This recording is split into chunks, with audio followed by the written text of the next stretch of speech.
Okay, our next presentation is a panel, best practices for a strong relationship between tech, cyber, and risk. Our our moderator is David Ulicne, Executive Director for Executive Education at CMU Heinz College. Welcome. Thank you, appreciate it.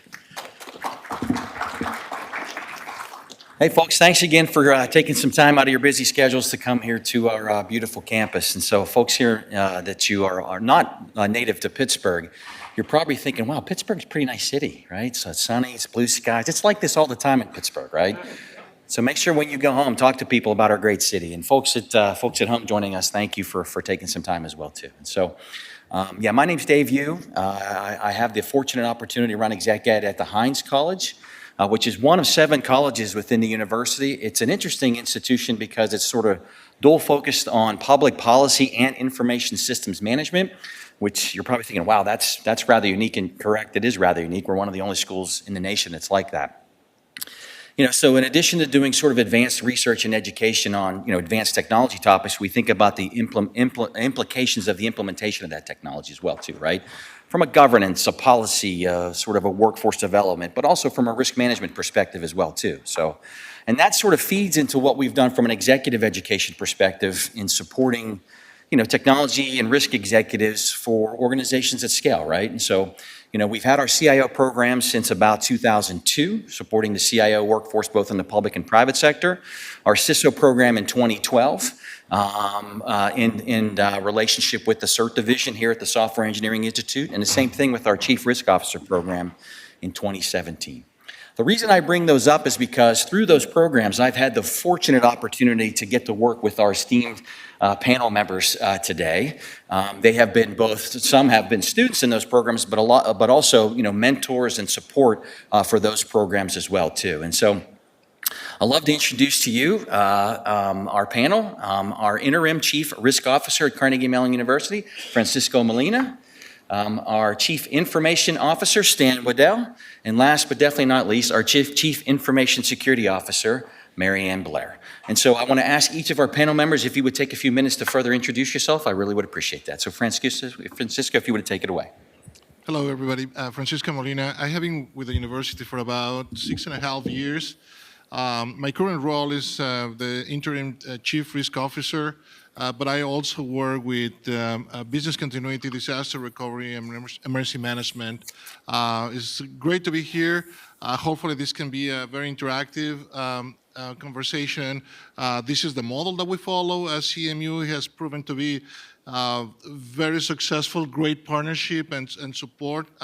We're just talking about the session about risk management, information security, technology. This is a team sport, so we work together, and hopefully we can share with you the way that we have organized our processes here in CMU. So thank you. Yes, sir. I'm Stan. The Technology Challenge Chief Information Officer? No, I'm Stan Waddell. I'm the Chief Information Officer here at Carnegie Mellon. I've been here for about 5 years, a little over 5 years, in higher ed for a long time.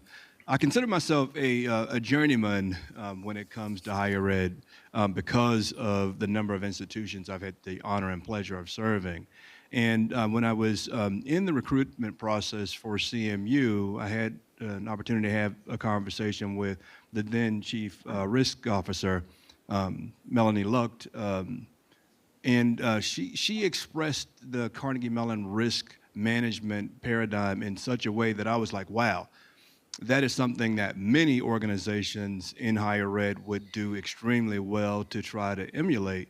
And that was one of those sort of sweeteners that enticed me even more to this great community that is Carnegie Mellon. And so I think what you'll hear as the conversation unfolds is extremely tight collaboration that really has each program's back, if you will, in doing the things that manage risk, that allow the university to go after its mission aims in the most effective ways possible.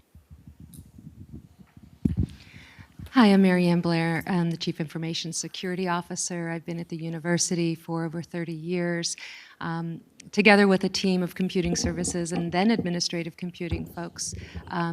proposed and then built the Information Security Office. We celebrate our 20th anniversary this month. So I have seen 4 or 5 CIOs in my tenure. I have seen 4 or 5 chief risk officers in my tenure. What I would say is when I talk to my peers, I am the envy of those peers in terms of the relationship that I have, not only with my direct supervisor, the CIO of the university, but also the chief risk officer of the university and general counsel of the university. And so when Stan says it's a very tight relationship, it is a very tight and close-knit relationship. I often say, you know, if you're not the adversary, you're an ally, and that's true of all of our business partners across the university. So we'll talk to you a little bit more about why that's important and how it works to everyone's great advantage, and some of the practices that we've implemented that you may be able to take back to your institutions to perhaps improve overall security, risk, and IT management. Fantastic. All right, folks, and so even though this is a panel discussion, if you have questions throughout, please feel free to ask them, okay? I know someone here running around acting like Phil Donahue. That would be helpful. Thank you, sir. Appreciate that. And so to get the discussion started, if you think about it, I always say through our programs that risk management definitely is a team sport. And it's a lot easier when you have, 3 strong officers in the roles of the CISO, the CIO, and the chief risk officer as well. One thing that always gets our students talking is about the reporting relationships when it comes to these dynamic roles. And so, from that perspective, as you can see the question behind you, how can those reporting relationships affect identifying and mitigating risks? And so, talk a little bit about from your viewpoints at first, and then we'll talk about how you folks collaborate across your roles to impact the organization day to day. So, if you want to, let's start with Marianne actually first. So I would say that the reporting structure matters, and then it doesn't matter at all. So if you're doing your job well, you can do your job well regardless of the reporting structure. I think it also can reinforce some of the messaging. And so I have a dual reporting line. I'm straight line to Stan, but I also have a dotted reporting line to the Office of General Counsel, the head lawyer at the university. And so what I would say is sometimes, there's some tension between compliance and maybe IT ops, and so I can take direction and use air cover of general counsel when I'm talking compliance and legally obligated matters, and then certainly being able to translate what's happening on the IT management side to folks who maybe don't understand that as much. I can also advocate in both directions. So in the case that, for my particular case, we really follow the advice and guidance of SEI CERT when they talked about the CISO organization and reporting lines, and why those reporting lines matter. So I would encourage you to read some of that documentation and think not just about where they say the line should go, but the rationale, and then figure out how you actually map that rationale to your organizational structure. But again, if you're doing your job well, it doesn't matter who you're reporting to or who's reporting to you, you can be equally effective. I guess I would offer that the role of the CIO has been a constantly morphing thing, and the logic around where that role sits morphs as well, depending on the organization that the CIO is serving, and in the realities of the needs of the time. And so, I've seen CIOs that report to the chief financial officer, the chief operating officer, maybe a quasi chief operating officer to HR. And because of seeing all of those different vantages and iterations of the role, much like Marianne, I developed a philosophy that it really doesn't matter where the role is, as long as the individual peopling the post has the ability to collaborate beyond their silo, to build relationships, to understand the needs of the organization, to understand the risk paradigm of the organization in direct topic that we're talking about today, and then to be able to pivot appropriately and leverage the right resources to get the job done. In the sort of impacts and fallout from COVID, I think technology and cybersecurity and risk management in general were elevated to a much higher level of visibility and importance in many organizations that were dealing with the pandemic. And I think that elevation really put the onus on organizations to put the IT organization into a place where it could observe much more about the needs of the organization and respond much quicker. One of the things that we saw during COVID was the need for data to be in the right hands very, very quickly for decision making. And because my role and Mary Ann's role were so influential, and the chief risk officer was so influential and impactful in that, we were able to make decisions really, really quickly, to get new implementations and systems stood up really, really quickly, to leverage capabilities that we hadn't even thought about, some of the use cases that were there, extremely fast, and answer questions within hours that I'm sure, as many of you noticed, would have probably taken months, if not never being answered pre-COVID. And as a result of that, myself and a number of my peers that are CIOs saw our reporting relationships change.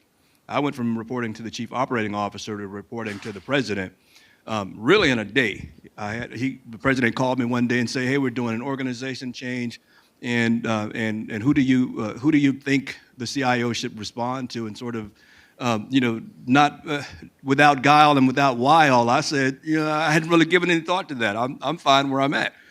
And what he was saying was, look, do you think you should report to the president's office? And the next day he announced, I am reporting to the president's office. That has elevated the role. That's brought the ability to get resources faster to the portfolio of the CIO. And it's lent a credence to the role that just didn't exist before and didn't exist before COVID. And so I think the CIO and the right person in the role can work from wherever. But it is nice to have the ear of the president directly. And that is a boon that I would not turn away. And the next time anybody ever asks me, where should you report? To the president, of course. Thanks, Stan. Thank you, Stan.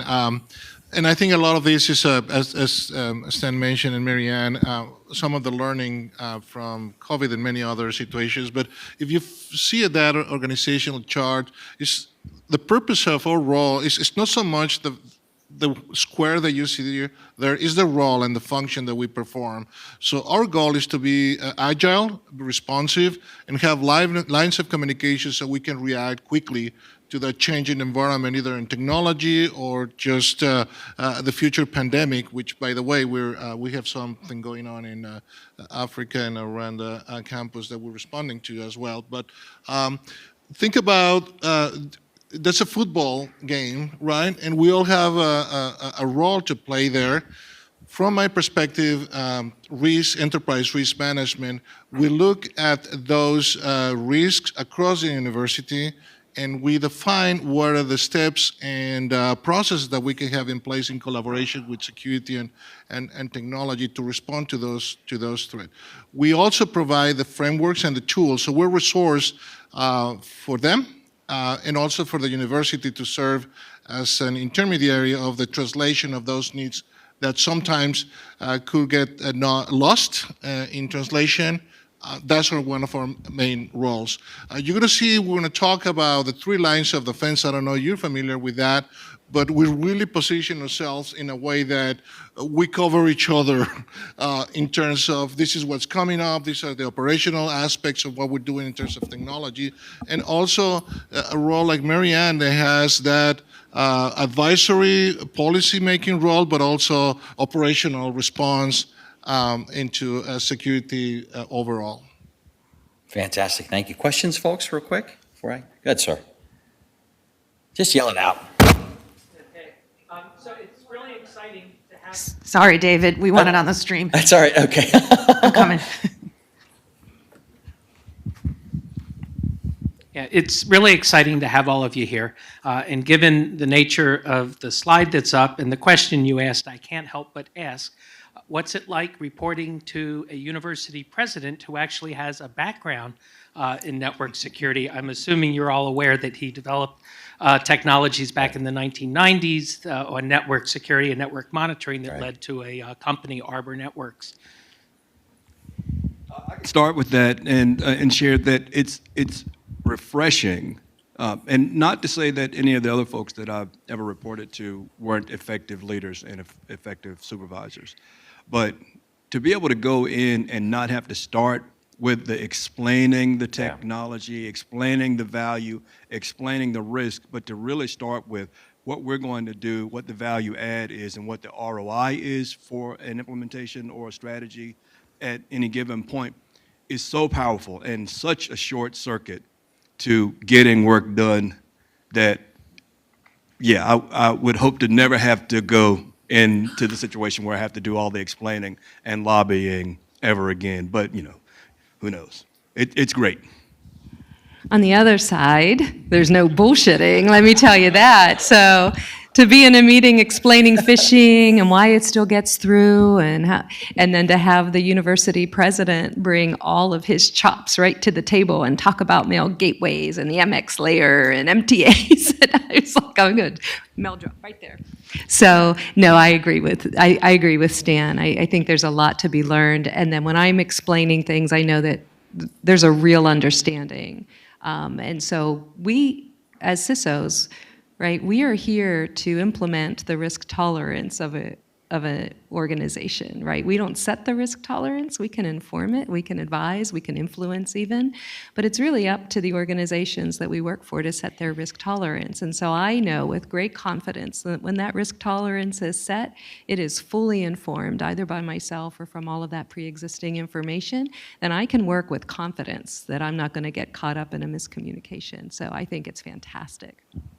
And the connections to the industry, I think that's also a really great benefit to us. If we want to start talking to a company, you can bet that we've got some relationships that we can call on. Francisco, you want to add some flavor? Go ahead. I will just add also that having direct access to executive management provides us with a vision of risk. And we talk about risk, you probably think about something bad, right? But risks are also opportunities. So how do you change those threats, the vulnerabilities, into something that turns into an opportunity for further advancement? And I think over the years, even through our programs, what we've seen is that, you know, most successful reporting relationships are having to do with the fact that, you know, that superior serving as your internal champion as well, right? Helping to sort of move the initiatives forward, but also that they are supportive of the day-to-day. In other words, they go through the hard process of learning, right, and educating themselves to get up to speed so they can be an effective, you know, supporter of what's trying to take place. So Farnham, you know, being as wicked smart as he is, right, it makes it definitely a lot easier, without a doubt. So, but thank you, sir, for the question. Appreciate that. All right, folks, and so, you know, having strong relationships and communicating every day is fantastic, right? But when it comes down to the day-to-day of actually getting stuff done and making sure that, you know, you're moving forward as it relates to risk identification and mitigating ongoing risks, it's important to have some formality to that process, right? And so in regards to this question, let's talk a little bit about what are some of those frameworks, processes that you folks put in place, but also to talk a little bit about the day-to-day of that and where you are from a maturity perspective as well, too. So let's actually, if we would start over here, Francisco. Thanks. So if we can move to the next slide, it's really, you saw that organizational structure, but this is also the process behind that, and how do we work together and help each other in making reality the protection of our assets, but also the opportunities for continuous improvement. So if you're not familiar with this model, this basically is called the 3 lines of defense, where the first line is the operation, right? All of us in the front lines doing the daily work, identifying operational risks. But then you have that second line of defense with enterprise risk, where we become partners. And as I mentioned at the beginning, we provide the resources, the tools for information security, for technology, to really work in the what-ifs. For example, we work in strategic planning. You can work with scenarios And that's what we do. What if we have the best outcome, but what if we don't have the best outcome? And that could be from planning to a major UPS upgrade, right? And then we start thinking about, well, what are the scenarios that we can work, and how do we work together to cover our bases into those very complex processes, but that also represent an opportunity for us to improve our situational awareness. Now, we work together, and in that capacity, but you also have always that third line of defense, which is internal audit. The ones that are going to come and do a deep dive into what we're doing and making sure that they do some of the validation of those controls. Now, Carnegie Mellon University has a maturity model, capability maturity model that you probably have seen. And what it tells you is, like, you are never in the perfect state, right? We don't eliminate risk, we mitigate risk, we transfer risk, or we avoid risk, if that's the case. So our job, working together with our peers and also other areas of the university, we identify what those risks are and what's the appropriate level of appetite. Of course, we're very, very entrepreneur spirit in terms of research. We want to get that next Nobel Prize, right? That next rover to the moon. But in the process, we want to be careful about the safety as our labs and also the financial, right? We don't. Marianne mentioned about the tolerance and risk appetite. We measure all those things together, and we work finding the right solutions to the problem that we have at hand. We also report, of course, to the Board of Trustees, and this gives you that additional visibility, not just for the president of the university, but the comfort that we work together, we think about those what-ifs, and then we have the expertise in the technology side to execute and make those realities happen. Stan, if you want to add some flavor. Yeah, so as Francisco mentioned, this is a full-featured ecosystem for managing risk, and extremely well-defined with a lot of exercise points. So, we're regularly doing risk sensing. We manage our top-level organizational or enterprise risk as an enterprise. And then we will actually test the proactive controls that we have in place to make sure that they make sense. And Francisco mentions UPS, failure or UPS upgrade. We literally sat in this room and did a tabletop exercise of our disaster recovery and business continuity plans on like a Friday or Thursday or Friday. And we went through, everybody understood their roles. We saw some things that we wanted to fix. And we went through that exercise and walked away feeling good about how we had things laid out and feeling good about the changes we were going to make to evolve it. And guess what? Yeah, literally, like in the next couple of days, we had a vendor doing a UPS upgrade that took power out of the whole data center. It was like early in school start, and it was weird, or towards the end of school, the school semester. And because we had done that exercise, it was so fresh in everybody's minds that we just went through it almost like we're doing with the exercise. And the event happened like at 6 o'clock in the morning. I texted leadership at around 7 and said, hey, we got a problem. We're working through it. We're confident that we're going to get back up in a decent time frame. And then I got a text from my folks saying, hey, everything that was supposed to failed over. The stuff that didn't, we're bringing it back up. Campus won't really know that this has happened when campus workday starts at 7:45. And so I was able to send a follow-up text to leadership saying, hey, just, we're keeping y'all informed, but this is going to be a non-event for campus. The plans that we put into place, the infrastructure that we have in place is going to make this a non-event for campus, and it truly did. And we've been able to celebrate that story a few times with the Board of Trustees, with leadership, and say, this is why you practice, and this is why you have these formal programs and processes, because they give you the opportunity to know where you are and to test where you are and make sure that your assumptions actually meet reality in a real way. So, Mayor, I'm going to actually move to the next slide as well. So why don't you add some flavor to what they just discussed, but also, again, some of our risk priorities that you folks are looking at right now. Yeah, what I would say is that on the cybersecurity front, right, there's the operational cybersecurity, right, the network monitoring, the phishing monitoring, attack monitoring, all of those kinds of things. There's also the compliance monitoring. And so as we think about the research agenda, you all are probably painfully aware of all of the regulations that come along, either from your sponsors or from the federal government, NIST 800, 171, those kinds of controls. And in many ways, you all may be that first line of defense, meaning you're responsible for putting those controls in place on your research platforms, for example.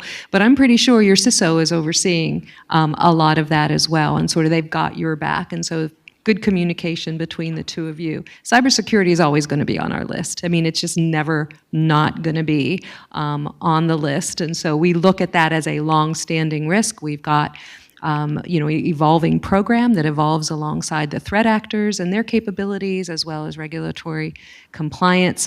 And we map that to things like, say, research data security.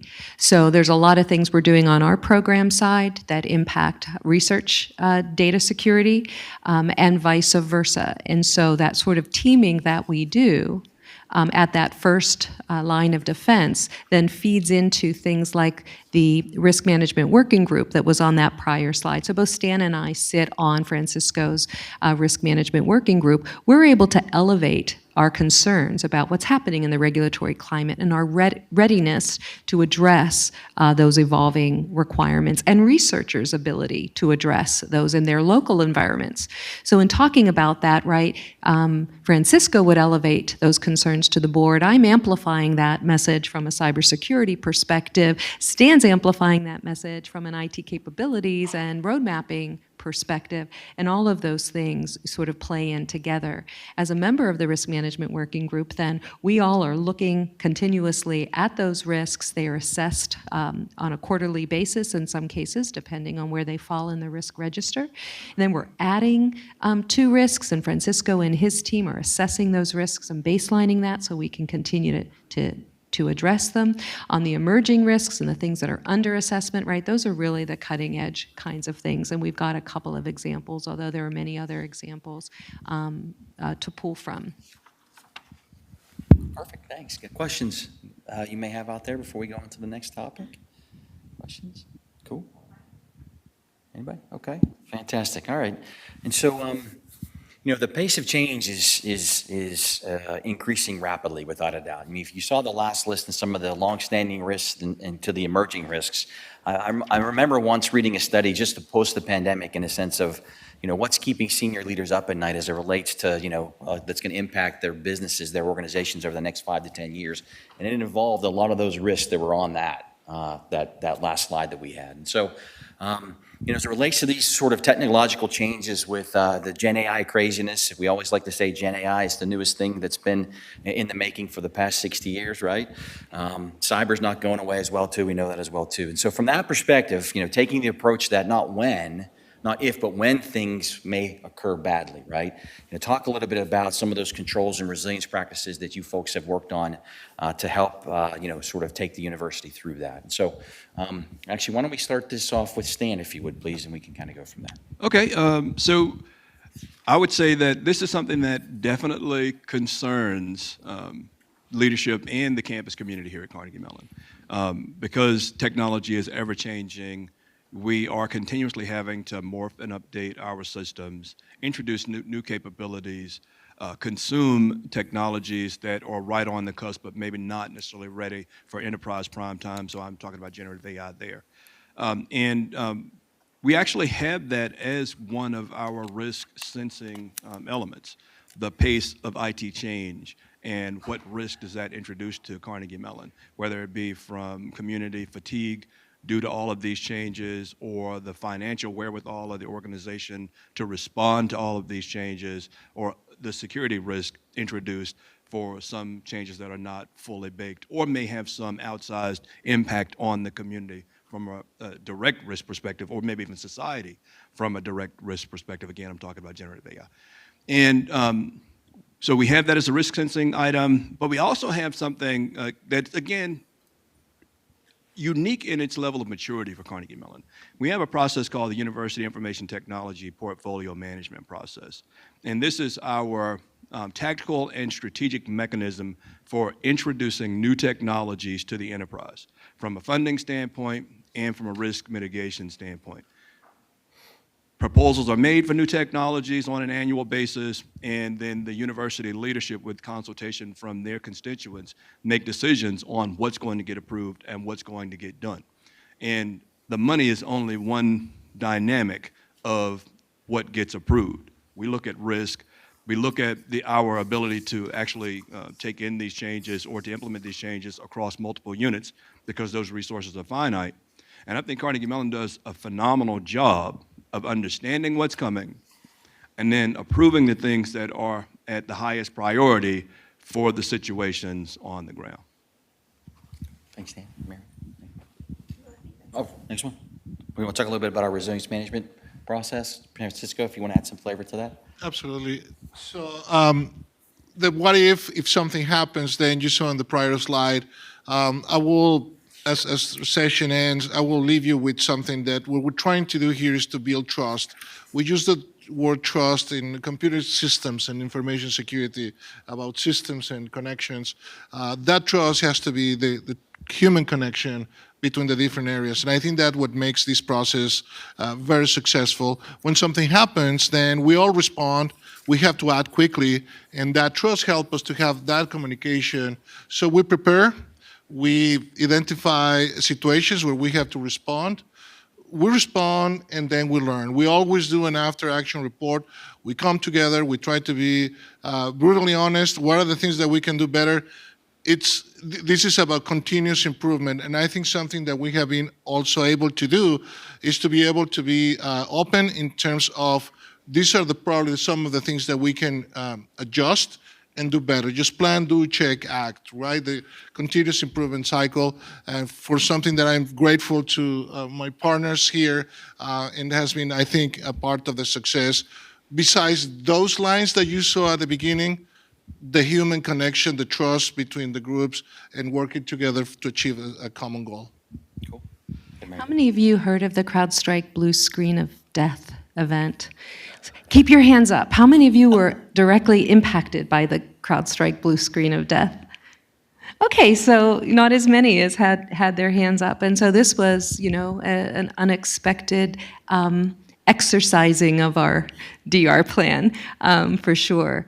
And it was interesting because, CrowdStrike is a security tool, but this wasn't a security event. It was an IT ops event, still one that required all of the recovery mechanisms.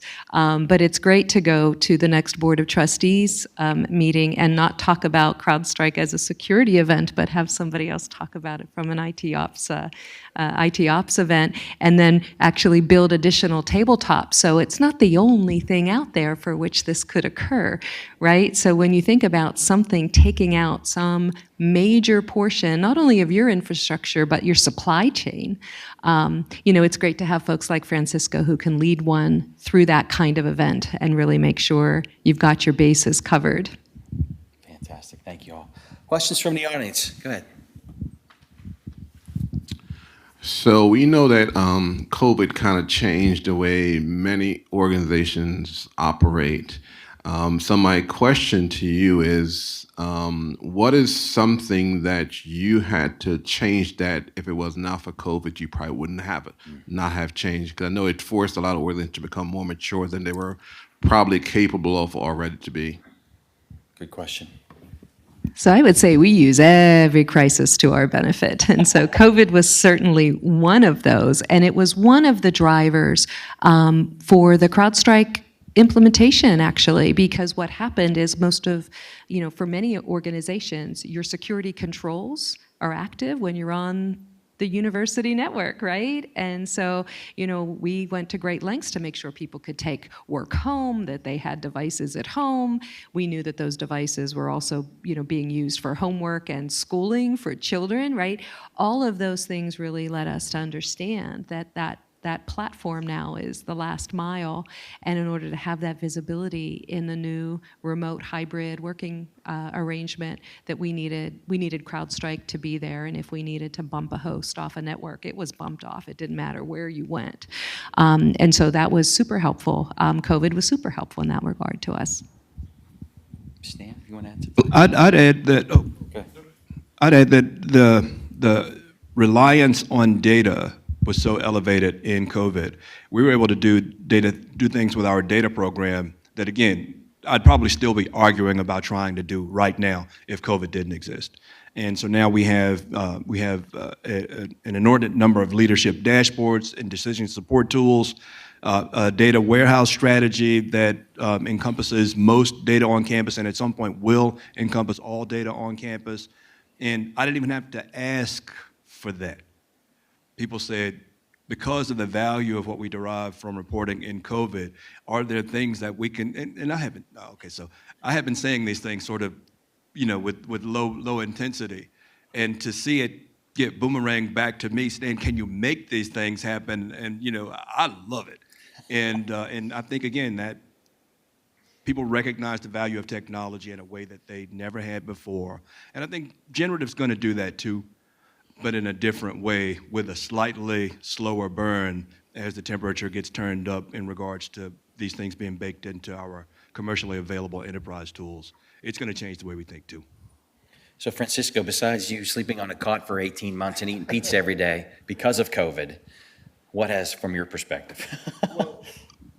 For us, it was like a never-ending emergency operations center activation. But again, that's a process that we practice on a regular basis, and we have actually bi-weekly follow-up meetings so to keep everybody fresh on the processes and build muscle memory, right? So we all know who is there, how we're going to communicate, and what the processes that are involved. But yeah, it has been, I think, a success story. And from the technology perspective, just an amazing job from computing services, just switching from one way to do business to a different way to do business very, very fast, and also the collaboration across the university as well. And I can say from my perspective, the leadership and communication that we saw here at the university amongst these three individuals is unbelievable, right? Really, it felt like it was seamless from our perspective to continue to meet the needs of our students from that perspective, but we know it was not easy, but they did an excellent job, and it all comes down to the relationships that they have established, so. Yeah, I would say, Zoom was not an everyday word, right? So now Zoom is everywhere. I mean, people sit in the same office and have Zoom up for the meeting, right? So Zoom is just, everywhere these days. I'd love to know if there are any other kind of lessons learned you've all taken away. You can maybe share them after, but, how did COVID impact you in operations and some positive outcomes of that experience? I think we have a question over here to the left, sir, if you would, please. Yeah, definitely. So I really liked the slide you had with regard to the cycle and coming back to the lessons learned and feeding into that preparedness angle. I was wondering, do you have any suggestions or recommendations to keep the stakeholders that are part of this process, and especially that lessons learned section, to be contributing and positive during those processes when sometimes there's a tendency to say, oh, it was that team's fault or this group's fault, and because we do really want to build that process the way that it's outlined, but sometimes there's some barriers during communications, engagements to getting that thoughtful input. Recommendations on how to bypass that? Yeah, I think something that is really important is the tone of the conversation, and just really setting the tone about what are the things that we did right. So when we do the report, we do go over all the strengths, all the things that we did right, and then we don't call it findings. What are the opportunities for improvements? What are the things that you feel we can do better? What are the things that you feel we can help you? Because sometimes it's a matter of resources, right? Sometimes it's a matter of other things. It's an opportunity also for people to ask for help, and also making sure that the concept of, for instance, DR testing, there's not such thing as pass-fail. Actually, what we promote is if we didn't have any opportunities for improvement, we probably had the wrong goals to start with, right? We're not pushing ourselves enough to identify what are the things we can always improve. Technology changes, the environment changes.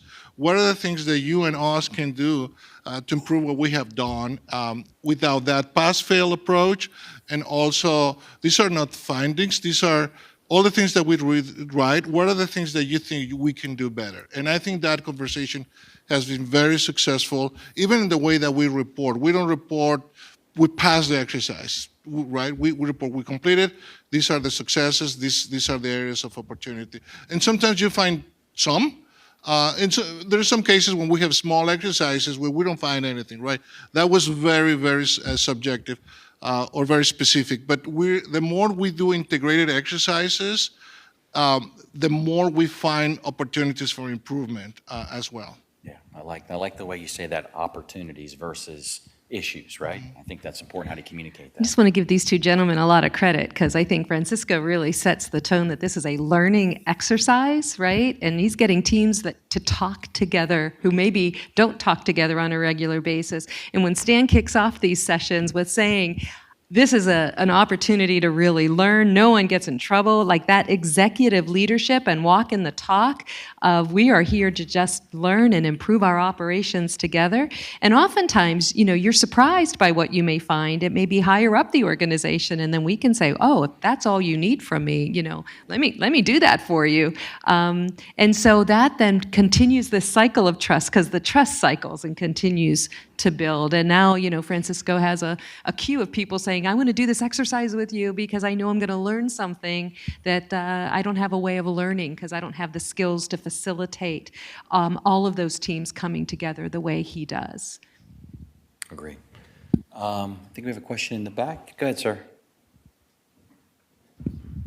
Hi, Tim Daniel with Indiana University. And not to go specifically back to the benefits that COVID kind of brought through changes, but I just kind of think a lot about how we tend to lose momentum and focus after an emergency or an event like that has happened. But it does really work well to kind of bring out these things where we can do better. And I was just wondering if you had any insights on speaking with leadership and communicating, how do we keep that focus and keep that momentum? I think that's a phenomenal question. It is. I think this actually speaks more to that pace of change comment or line of thinking we were talking about earlier. Because technology is shifting so rapidly, there's so much more that we're trying to do, and we do have to be, sort of practice ruthless prioritization, if you will, in regards to what we can do. But I do think once we've made a decision about direction and priority, it is on everyone to keep our feet on the gas to move forward. And so, here at Carnegie Mellon, we have any number of technological or technology initiatives underway, and they compete for, prevalence and priority amongst the various organizations. But I think that, leadership, whether it's the CIO role, the CISO role, the deputy CIO, the AVP for enterprise apps, the CFO, have a responsibility to say, this is why we're doing it. Here's the return on investment that we're going to reap. Here are the mission impacts that are going to happen if we don't deliver on time and on schedule and on budget. And then drive to completion and make sure that everyone has that sort of invested spirit of completion that exists at the top and in many cases exist in the front lines as well. And we sort of meet in the middle with, we've got to get it done because we're going to graduate students, we're going to do more research, and we're going to have a transformative impact on society. And I'm getting goosebumps just even using that language. But that's, to me, how you do it. You keep the pressure on and you keep the priority set. I like that. Marianne, please. I mean, some people think having an audit is a crisis.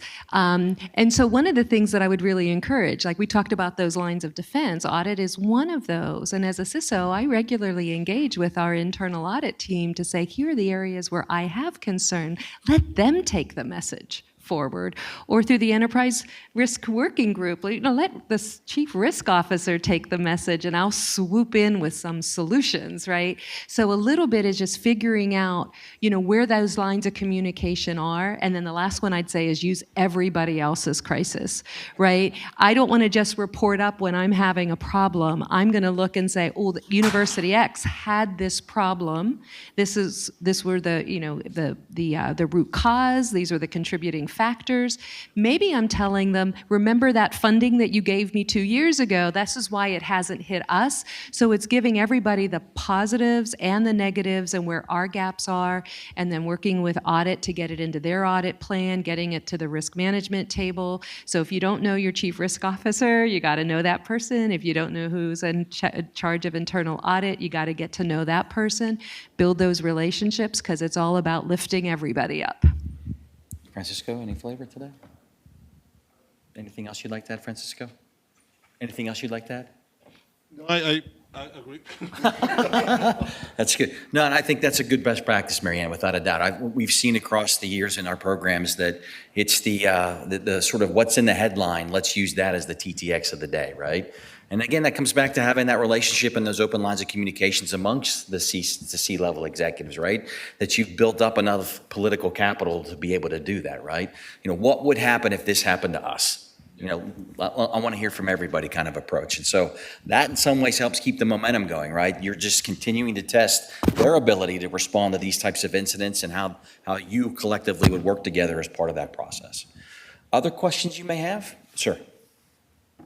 I'm sorry, I didn't introduce myself earlier. My name is Dave Balance, and I'm with the University of Southern California Information Sciences Institute. So another question I'd like to take advantage of the opportunity to ask is, Carnegie Mellon is clearly a top-notch research university, especially in the area of cybersecurity and privacy. You've got Scilab, which is unparalleled, SEI, the CERT, and I'm sure others as well. So my question is, to what extent are you willing and able to work with researchers to help enable their research, by sharing challenges, sharing operational data, suitably protected, leveraging research prototypes in operations, et cetera? This concept of the cyber teaching hospital, right? And it's the brand underneath which I do a lot of different things. So one story begins back in 2007 when I talked with Lori Craner, who is now the director of Scilab, and they were interested in doing a research project where they were going to fish people and then present a training message when they click through the link. And what a novel concept back in 2007 and 2008, right?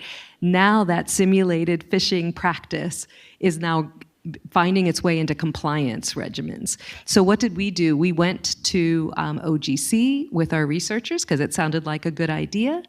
We fought with IRB to get the protocol approved, and then we sent the messages and we aggregated the data and the researchers did the research results.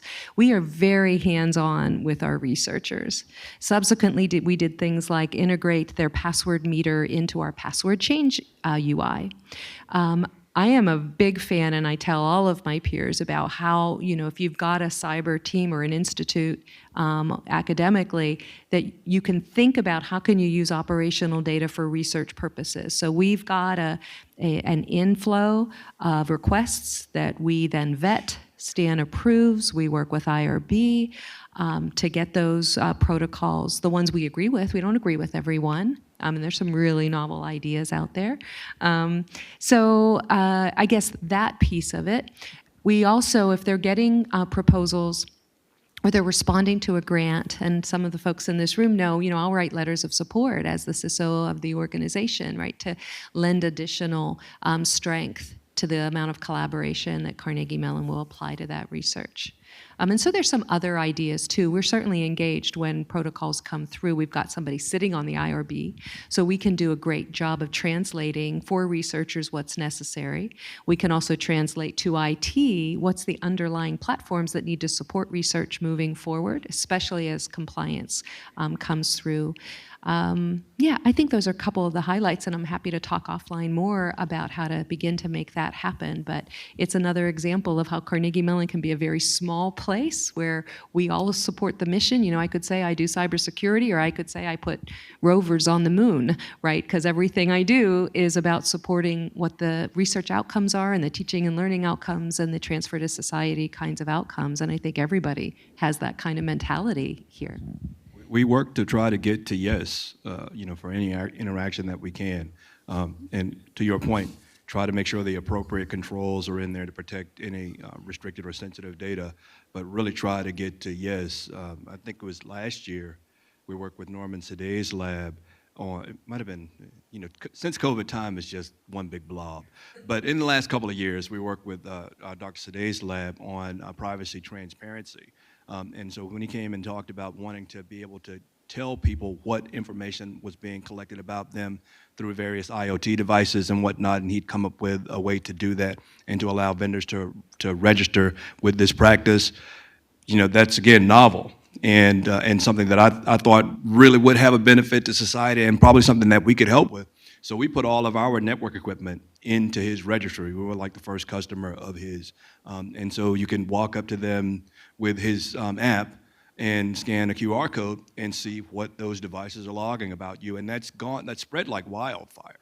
And it's those kinds of interactions, I think, that we support that move Carnegie Mellon's mission forward, which is, again, having transformative impact on society. And that's what I say I do when people say, hey, what's your job? I have a transformative impact on society. Stan just prompted my memory too. We look at the whole life cycle of the researchers, right? They start off as students, and so we answer a lot of student questions. We spend a lot of time with students at the undergraduate level for projects that they're doing for their academic work. Then at the graduate level, they actually have practicums that they have to do. So we sponsor practicums, we bring them in. We have students that are in the SOC, and we're expanding that program so that they actually learn how to do operational security, and they learn it well enough not to, we're not graduating SOC analysts out of Carnegie Mellon, but the next generation of researchers, but they know enough about the underlying data and challenges that they can then generate many, many more great ideas to actually support the practice. So we really try to apply. What did I learn yesterday? There was a use-inspired. We do use-inspired research as opposed to applied. But we really try to do that bi-directional conversation. And great ideas come, and so not so great ideas come. And we really help people understand what doesn't work operationally, so that they can then tweak their research and do it better. So it's a full life cycle service, I like to think. Yeah. Yeah, and I'll just add to that from the emergency preparedness and enterprise risk management that there's some other fields of research that influence our decision making. For example, if we talk about emergency response and we talk about the cyber incident, the ransomware attack, but we also talk about an explosion in one of our labs, an active shooter, and we have to send an emergency notification. Well, what's the role of social media information versus then the communications that we send? So efforts within our university communications and marketing, our emergency preparedness and response teams, I think it's a very valid point and a great opportunity that we have in these research institutions to connect our enterprise risk protocols and analysis to the future research and additional knowledge creation for purposes. So that's a great opportunity that we have in place, and maybe something that happens also in other of our universities as well. And through various research centers that we have here at the university, there are collaborations with other universities, without a doubt. I can think of the Center for Machine Learning and Health as one between CMU and the University of Pittsburgh, right? NVIDIA just the other day launched their new AI tech community here in Pittsburgh. Again, joint between, in some ways, CMU and the University of Pittsburgh as well, too. So, through the SEI, as I used to work at the SEI for my first 9 years of being at CMU. And so there's a different level of, relationship building that needs to happen based upon the nature of the work that they do. But again, they as well look for researchers to sort of round out some of the stuff that they're doing that they don't have in the building, right? And so those relationships are definitely possible, and it's something that CMU definitely promotes as part of this university. Okay. Other questions from the audience? All right, folks, we're getting just to the end. I know we were right between you folks and lunch, and so let me get to our last question for the panel, some final thoughts, okay? And so, so for ensuring organizations identify current and ongoing risks to manage together within each of your responsibilities, what have you found from your experience or external sources that works, and what takes you off the path or even down the path? So what do you think, folks? I will say collaboration and really building those partnerships with other areas. You have to state the goal of what you're trying to achieve and really build a program that has a framework but allows for collaboration and feedback. Listening is one of the most important components of our programs. We want to know and make sure to the point of we do an exercise and retrofit our programs to make them better is also a listening attitude, so we can provide those forums for folks to express their ideas, opportunities for improvement, and make sure that this is a continuous, let's get better collaboration in general from the enterprise risk management, emergency management, some of those risks that you see, because we're gauging not just the current risk, but then what's the mapping and what's those emerging risks that are coming, the velocity of those risks, and how do we set priorities, right, between the issues that we have today and the ones that are coming fast and furious, right?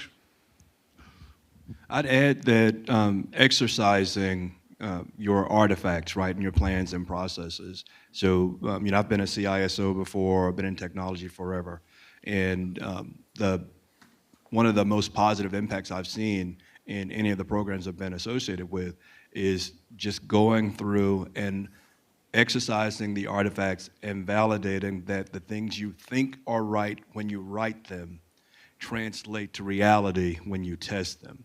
And every time I do an exercise, whether it's stuff that I've created or that others have created, I find some nuance that could be made just that much better. Or in some cases, I find holes that you could drive trucks through and go, wow, wonder what I was thinking about when I wrote that. And then have the opportunity to go back and fix it before the bad thing happens. And we all know, right? It's no longer if some bad thing happens, it is when some bad thing happens. And it's just so much better to have tested stuff before the bad thing happens. I would add just a couple of thoughts. One is to embed in existing business processes. So, it's a supply chain, and you can't just know you're part of it. It's very helpful to know the entire supply chain. So if we're working with, say, the research office, we're trying to understand exactly what happens when, they're replying and they're dealing with a sponsor, and what kind of questions does that sponsor ask, not just related to security, because we can help there. If we're looking at shared things like, let's say, cyber liability insurance, again, if you're not the adversary, you're an ally. I really value our insurance underwriters and some of the antics that they engage in. Like, they'll scan our network too, and they'll find a student that's running something, and I like to say, that's not our enterprise service at all. You can't get to our enterprise service. Don't judge Carnegie Mellon by a host that you can get to on the public internet. But if I listen to our underwriters, where are you paying out? That's telling me exactly where the current threat actors are focusing their attention. Or, if we're getting CISA's reports of the vulnerabilities that are being actively exploited, right? I can look at those and then translate those back out into the community and the business offices. So let's say if it's a business email compromise blitz, then I'm talking to the business offices about those threats and then helping them with simulated phishing attacks to say, are your business officers or your business analysts susceptible to business email compromise? So it's really thinking end to end, the entire supply chain, and making sure that, we're looking at it as a team. And in order to play my position well, I need to understand how everybody else is going to play their position. Absolutely, fantastic. Any final questions from the audience? Hey, folks, one other thing, and I always like to say this within our programs, the best way to increase your learning curve or to kind of move the ball forward is use the word borrow aggressively, right? So I would recommend you go to each of their respective websites and take a look and see how they have sort of structured the communications coming out from their individual organizations. They're actually rather outstanding, and we use them as examples within our programs as well. And so, Francisco, Stan, Marianne, thank you so much for taking some time out of your busy schedule. We appreciate it, and thank you to the conference again for allowing us to be here today. So thank you, everybody.